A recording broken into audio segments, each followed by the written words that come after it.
mugenzi wacu Gila aho mvuze kwita koresha umwami cyane n'andi mazina menshi yaramutse amagara abazamisha amakuru kugira ashobore kugira icyo abashikirije cyane nta mbere abashimire zimva mutima mwebwe banizamisha amakuru bamunyoye muzibanga yo kumenyesha amakuru kubona mwaje gushirikira umugenzi wayo yanabibutsa yuko umenyesha amakuru mugenzi wayo ataba aho kondagashijemo kubera ko ari usanga zimwe muri media cyane bamwe mu banizamisha amakuru usanga bashobora gukora inkuru y'abagenzi babo basanga ko baracyafuza bari makuru bagenzi babo ngo kumenyesha amakuru umenyesha amakuru mugenzi wawe ntabi igihe rero umenyesha amakuru mugenzi wawe atabi inkuru nayo mpamvu gire ari ngakubwira akiri cyabashikirije abamwebwe mu bati kubera ko yabibasabye rero kari nk'akantu k'agakebuzo kugira abari ko baradukurikirana no mwanya canke mwe mwaje kugira mubagije ibibazo bitandukanye kugira muze kuraba ukungene muza kubaza ibibazo bivanye n'ijambo aza kudushikiriza umurimo wacu no munsi rero ukungene bipanze umurimo wacu abinyuma mutubaye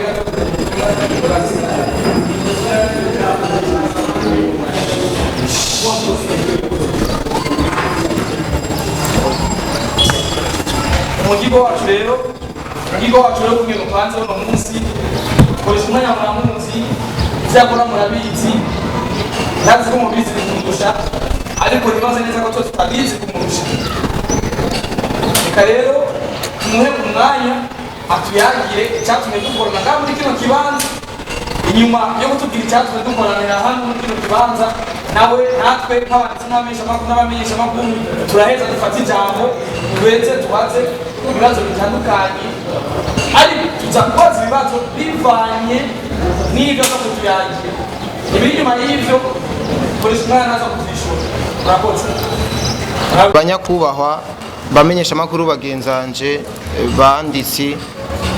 namwe gwaruka mwashoboye kwitaba ubuno butumire nashoboye kubatumira kuri uno munsi uri hejuru imana yashoboye kuduhezagiza kugira tushike kwa mahoro reka abo vyoshobokera bikomera amashi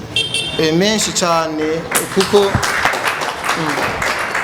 murakoze cyane kuko n'ibintu twagwaniye imyaka myinshi cyane n'ibintu twarondegire igihe kirekire cyane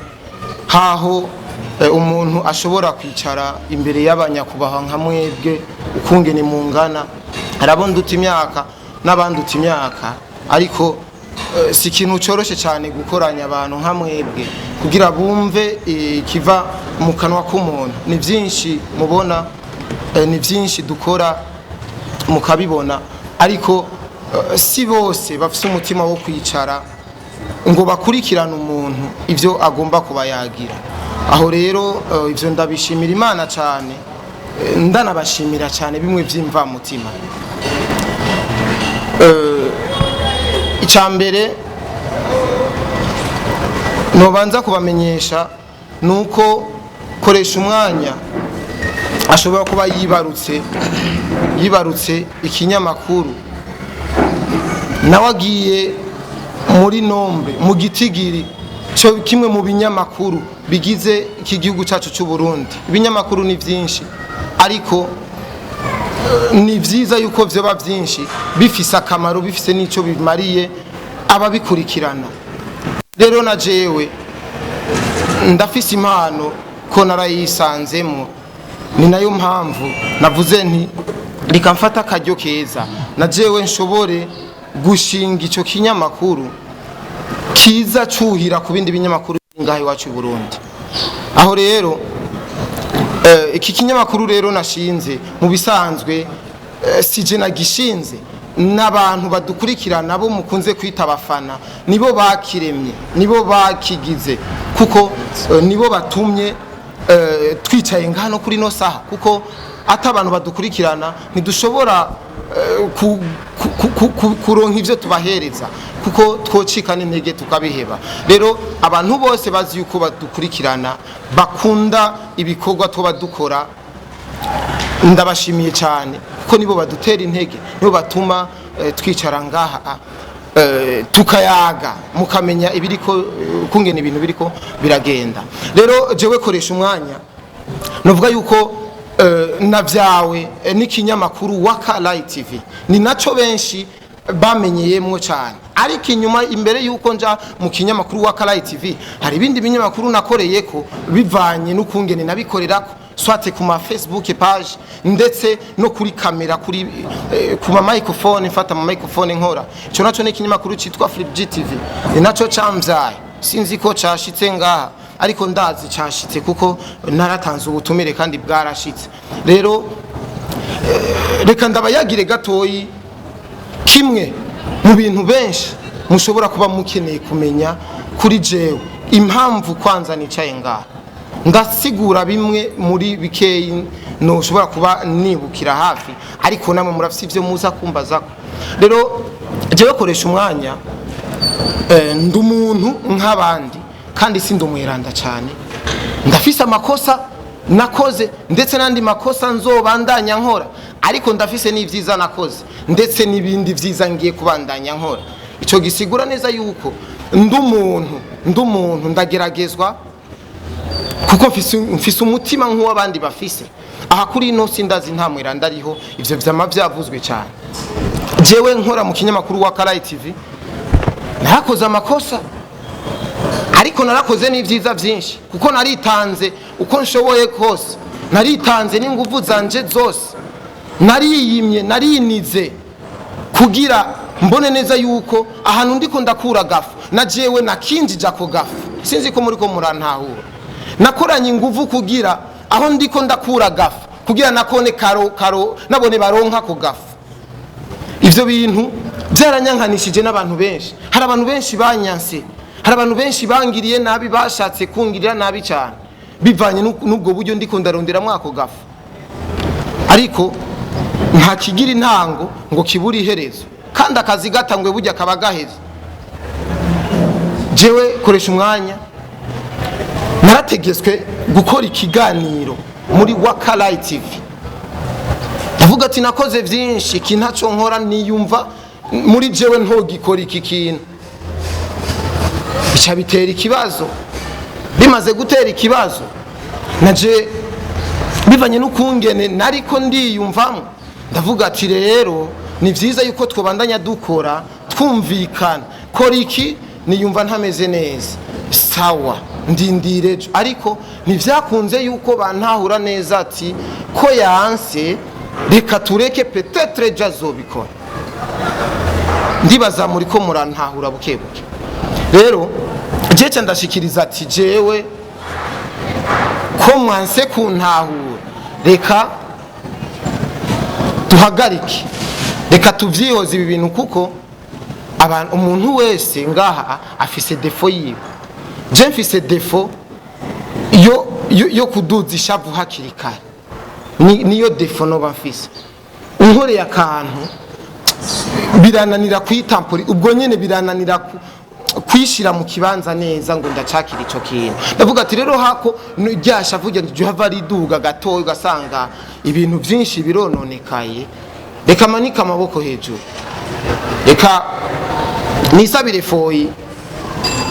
ibintu bije mu buryo. Rero ico kintu sinibaza je nagikoze, nibaza yuko ari shwa yanje kuko ndibaza muri mwese ngaha umukozi wese akorera umuntu afise shwa yo kuvuga ati je ndabihevye ngiye muri Serbia, je ndabihevye nduze ruguru ku Gatumba. Abafise shwa yiwe yo kubandanya akora canke kuvyihoza, ni shwa yiwe. Rero ikintu camfashe yari yitwa amasezerano.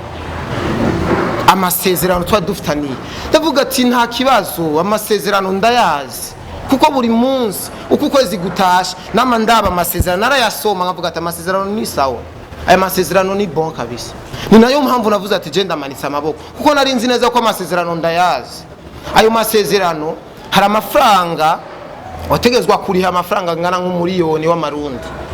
uhagaritse akazi cibura ugukoresha akwirukanye yaguhereza amafaranga y'amarundi miliyoni ndavuga ati iyo miliyoni je nzowutanga reka dukore igiharuro turabe yuko hariya systeme hatoba hari utwara jenziga tubukuremwo kugira turabe igitigiri dushingirako neza cyane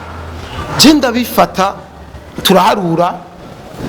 cyabikura amafaranga 500 officiel 500 je koresha ndavuga ati malgré ntuzi umuryango mfite charge nyinshi ari mafaranga nzoyari ariko nzoyariha kimya buke ko turandikirana rero ayo mafaranga hari ikindi kintu bambwiye ngo ntukwiye kuboneka ku kinyamakuru cyaco cyose ushikiriza iyo nkuru ndetse natwebwe ntidukwiye gushikiriza ibyawe utarishano mahera bisigura yuko izina giwanje ntirikwiye gukoreshwa muri kya kinyamakuru ndetse na Jesse nkwiye gushikiriza ibintu kuko ivyo nshikiriza byose bambaza ate koresha umwanya bite Wakala TV nivyo baza bambaza ivyo rero bihagarara bukeye kabiri cyambona ikiganiro ngo koresha umwanya hagaritsa akazi kubera ukuntu ndavuga ati no ibintu jewe suko je sinahagaritsa akazi ngo kubera ibintu byipfuhe banyagiriza no fise umugore kandi mwiza nkunda ni gute nofuha ndavuga ati bon iyo byifuhe yari jewe muri jewe nije niyubatse mwifuhe mubone ko ariko jewe nta fuhe ryaririmba karakazi nko kuryosha igikorwa kiriko kiraba kubiryosha nyene uvuga ati rekane ko fise ifuhe wa muri jewe nyene atawengishije inama rero bamaze gushikiriza ivyo biganiro mbona umengo jewe biriko biramenasa biriko biranshira ku yindi etape mugendiko ndarondera amahera nziye zo ko nzoyaronka ntevye avuga ati rekana je nitiza agatelefone k'umugore wanje dufate amasanamu nshikirize abadukurikirana bo banzi babumve na je uco mvuga ca ndagishikiriza bica bitera ikibazo naragishikirije ndongera ndagishikiriza kandi ndiyongera kandi ndagishikiriza kuko nabone bariko barashikiriza ibindi bavuga ati rero umuntu kwigwanira cyangwa umuntu gushikiriza uko abona ibintu si cyaha si kosa niho baca banyitwariye nsanga mfise amakosa menshi amakosa y'ibiganiro nakoze gukubitwa nasanze ari kosa nimba naragiye kuvumbura umuntu bakankubita nasanze ari kosa ntavyo narinzi ati je naka ndamwinjira uko bigenda uko nasanze ari kosa ndavuga ati jewe rero karambaye rumva nakoze byose byinshi n'amafuti ndasaba ikigongwe ariko hari inkuru numvise ngo je ngo sinzi gusaba ikigongwe nta muntu numwe atazi gusaba ikigongwe ariko bivana n'ico kigongwe usabye umuntu niyo gukoshereza hamwe uca umusaba ikigongwe nyene yagukoshereje umanza kukwereka ikosa wakoze hamwe ugasaba ikigongwe je narasabye ikigongwe ni nayo mpamvu ubutungane nitavye bwaradutunganirije neza turumvikana neza mbere n'igihano na ex boss wanje akese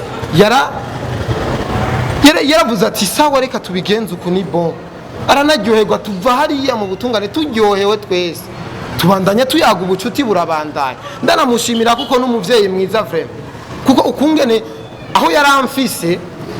hari habi cyane ariko yaciye yubika ikiganza aravuga ati n'umwana nubwo ko yikohanuye yabonye ikosa yasabye ikigongo reka ndamworohereza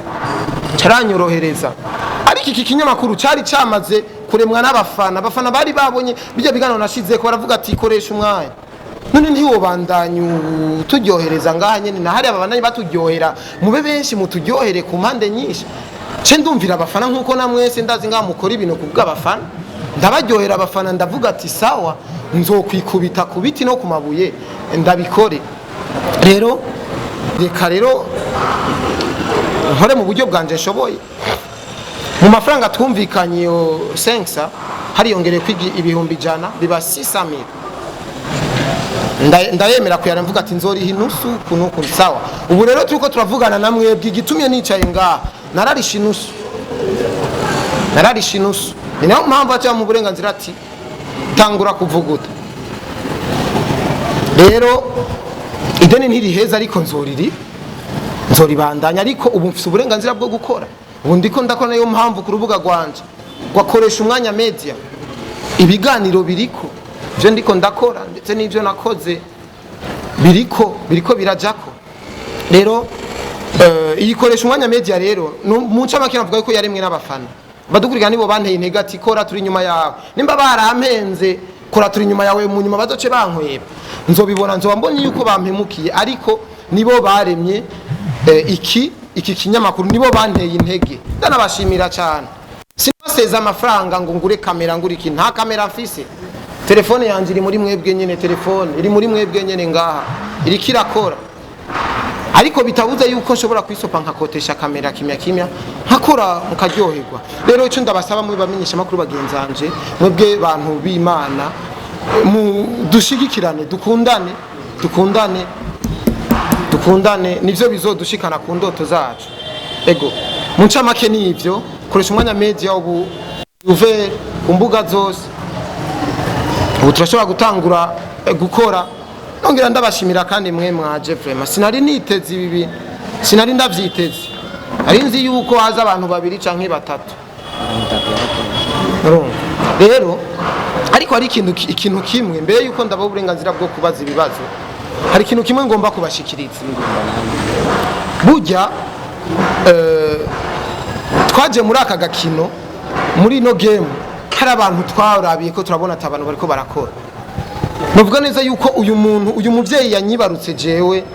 abavyeyi benshi ni mumbono, abavyeyi benshi, kuko jewe mbere ndanababwira imbere ya kamera, jewe navuye muri team Satura, navuye muri team, hari ababizi, ariko je navuye muri team Satura. Bidasigaye uko nkeri umufana, kuko benshi barabona ibikorwa byanje uko bidafatiye ku bufana canke kuki, ariko ni umuvyeyi, team Satura n'umuvyeyi. Ariko Akes Dan rero ari mu bantu nka kujya ushobora kuba wambaye amarori, ko amarori burya n'amaso officiel ntibibona kumwe, hari ukuntu haragabuka bakari ku maso gatoyi kwera wambaye amarori yakuye, tubona rero direct hari ibintu ubona neza. Akes Dan ni umuntu yanyuguruye amaso, aravuga ati ibintu bigenda uko, ni umunyabwenge cyane, ni createur cyane, ni umuvyeyi, kuko si jeje nyene yavyaye benshi kandi mubazi. Arumva rero jewe ndamushimiye cyane, nimba afashe ino microphone nkavuga imbere yanyu, ni kubera hanini niwe yanyigishije kuvuga uri imbere y'abantu, niwe yankuye ubwoba bwo kudatinya abantu, niwe yanyeretse ni gute ushobora kurondera n'igihumbi n'umukate w'umwana, ko sinari nzi kurondera uburyo. Urumva sinari nzi kurondera uburyo, ariko yaranyeretse inzira wocacamo ukarondera uburyo bikuma vyumye, swati ukabubura cyangwa ukaburonka ariko waburondeye. Rero koresha umwanya media iri mu bana ba Akes Dan, kuko urukwavu rurakura rukonka umwana, uwakira ashobora kuzonyo nka jewe canke nka jewe nkabandanya nonka. Urumva niko bimeze. Akes Dan nubwo namutumiye namwabutumira, ariko yarungitse abandi dukorana baje, kandi Imana ishimwe cyane, ariko nawe niyaza nari kuryoherwa birenze cyane, ko nari namuteguriye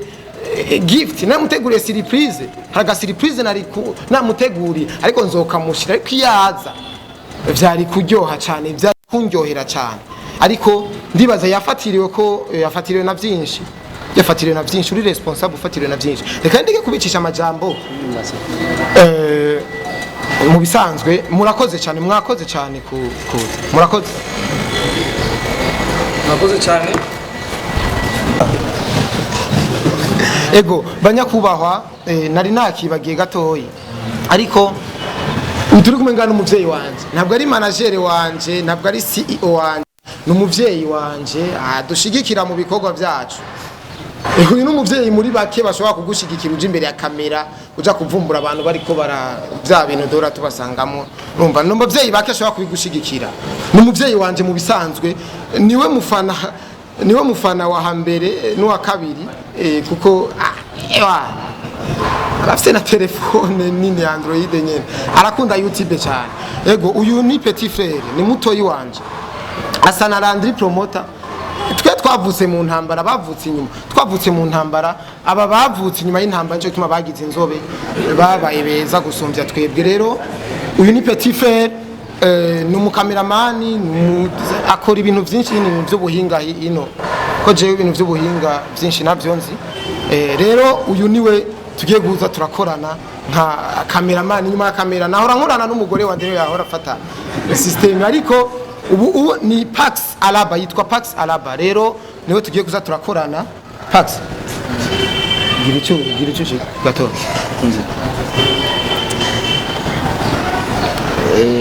banyakubahwa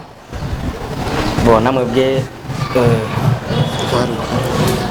gwaruka dusanzwe durukiye novuga muri media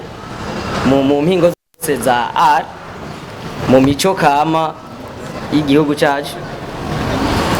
bo nkuko koresha umwanya yabivuze muramuzi cyane ndetse na je ndamuzi cyane kubera ni mukuru wanje nta bindi bintu birenze navuga yuko nokongerako babona abantu kenshi cyane dukunda kuba twibereye ku bintu by'amamashini ibindi bintu by'ubundi buhinga kenshi cyane ibi bintu simba ndabimenyereye cyane gose mugabo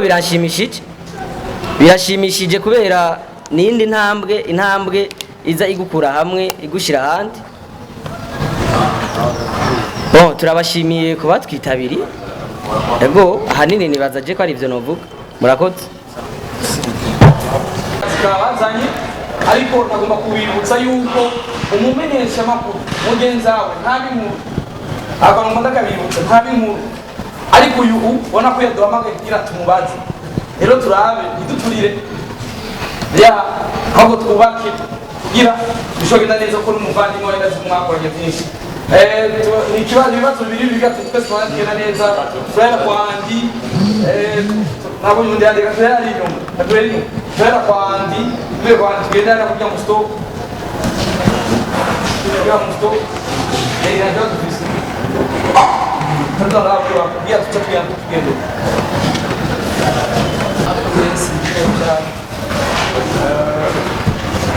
umugenzi jewe nanzi namwe benshi umugenzi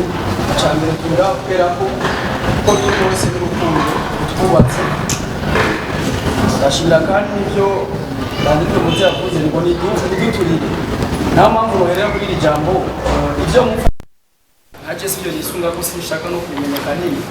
ko nibyo hariya nyene ko turi kubira kuri koresha umwanya mezi ariko gatoya ikibazo cya mbere kuba wicaranye na mutoya wawe bibi turakunze kubibona cyane koresha umwanya media yego abafana nibo bayishigikiye nibo batuyiba mbega uyu mukameramani wawe ugiye gukorana nk'umukozi cyangwa umuntu afise charge nawe muri koresha umwanya media ikibazo cya kabiri nyuma yo kuva hariya byose wabitubariye nta zindi nkuru nshasha tugiye kuronka zitandukanye na zijya ko aka gakino karagoye cyane turabaye umupite kurusha byose no musi kumvise ibi ejo dushobora kumubirinde ejo n'izindi bijyabe inkuru tutotahura amameza nabi haba hari icyo wibagiye iyo ntukivuze kugira ngo tutware nyinshi we wavuze ko ejo bateza kurondera amameza amubaze nawe ubundi ashobora kuvuga ukundi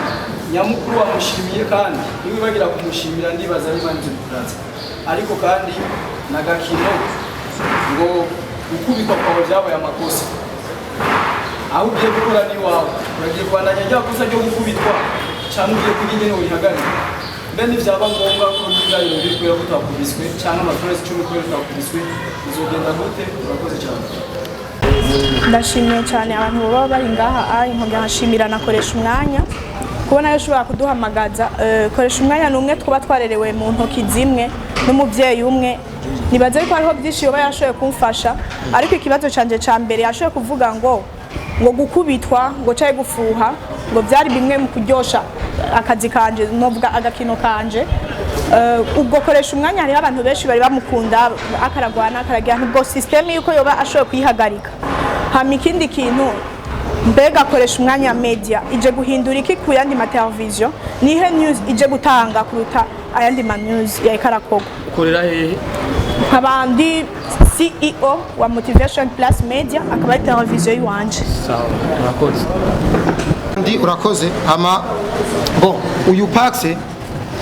ntitugiye gukorana nk'inshuti ngo ni muto yiwanje oya tugiye gukorana ni business uko biri kose ni business kuza ngaha avyatwaye uburyo ibintu byinshi bisaba uburyo ntitugiye gukorana nk'inshuti tugiye gukorana akazi kuko nawene arakenera agafu arakenera kwigurira ayo marori arakenera kwigurira ibige bitandukanye ego icya kabiri yavuga ati nta bindi bizoza mu nyuma oya nta kindi kibazo kizoza mu nyuma ariko nababwiye neza ati hari amafaranga narishe igice binyemerera gukora peut-être niyo mushaka kubona ati ara kandi kadutse ariko nta kindi kintu nta safuriya nasize nivye nta kintu nasize nivye ego icya gatatu ari icya gatatu ugiye kubandanya gukubitwa ninagenda kwasama ko umuntu yiruhiye yibabariye azonshishura nyene azonkubita yego nuko ikindi cyatundi mugenzi wacu ngo wiyumva gute yashikirije abona yumva gute imbere ma medias nkaya mbega ugiye kuzana irihe tandukaniro donc koresha umwanya media ugiye kuzana irihe tandukaniro n'andi ma medias bon icambere cyo niyumva neza ndaryohe ndabona yuko nshigikiwe ko nabikoreye benshi nirutse inyuma ya benshi ndetse n'uwundi azokenera nk'ibi so bimukorera muri bwa bumwe bisigura ko niyumva neza rero hama rero ukungene ngiye itandukaniro riri hagati ya jewe buri gihe umuntu wese yavyutse ntiyambara impuzu yambaye ejo canke ngo ategerezwe gukora ivyo yakoze ejo so atarashobora guhindura gatoyi jewe ngiye gukorana inguvu nk'uko nari nsanzwe nkorana inguvu ivyo itandukaniro abadukurikirana nibo bazobibona ati ujya koresha umwanya yahindutse ukuntu nibo bazobibona nayo jewe ndacari ujya nyene koresha umwanya gusa nk'uko abandi bakora iko naje ngiye gukora.